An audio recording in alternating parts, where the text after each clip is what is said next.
U.S.-backed forces in Syria are celebrating the defeat of ISIS in Raqqa.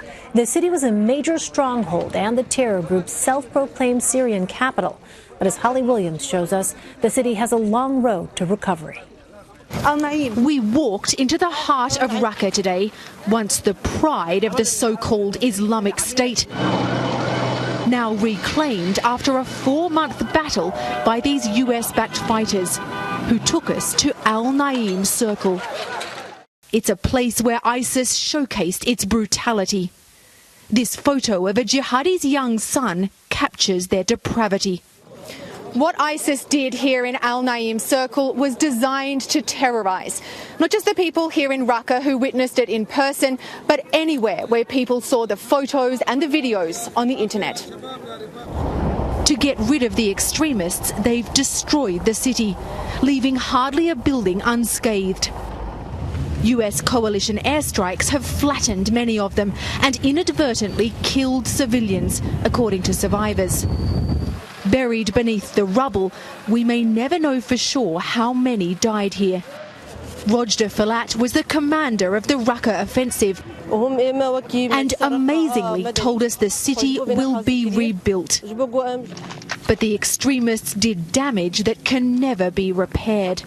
Ahmed Hamdi escaped Raqqa 2 months ago, he told us, but as he evacuated the city, an ISIS bomb tore off both his legs and killed his wife. I want to kill hundreds of them, he told us.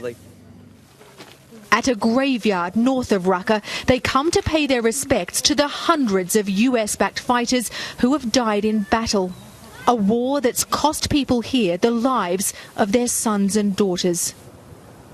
3 years after the US-led coalition began its bombing campaign against ISIS, the group is coming close to losing all of its former territory in Syria and Iraq.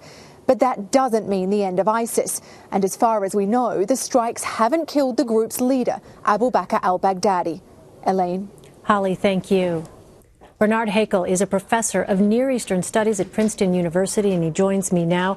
Professor, what comes next for ISIS and the war on the terror group?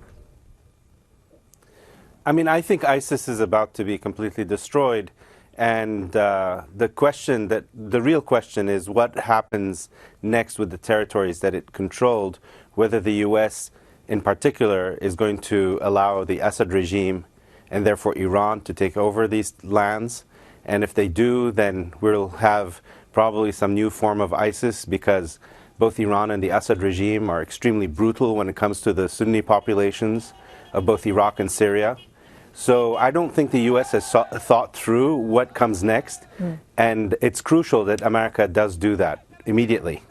Well, the extremist group lost Mosul over the summer, and it's just lost Raqqa. What strongholds does ISIS have left, if any?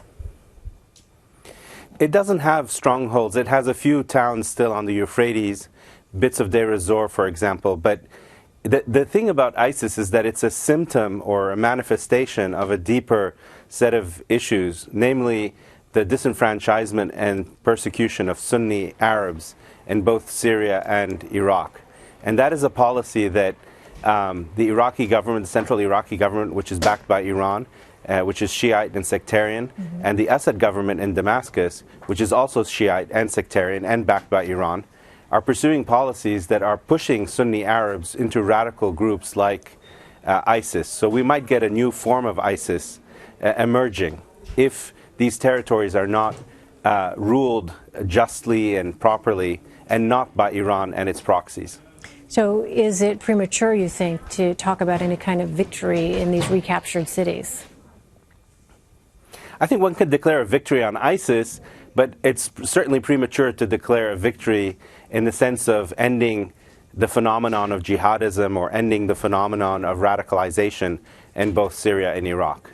Yeah. Because that phenomenon is a product of war and discrimination.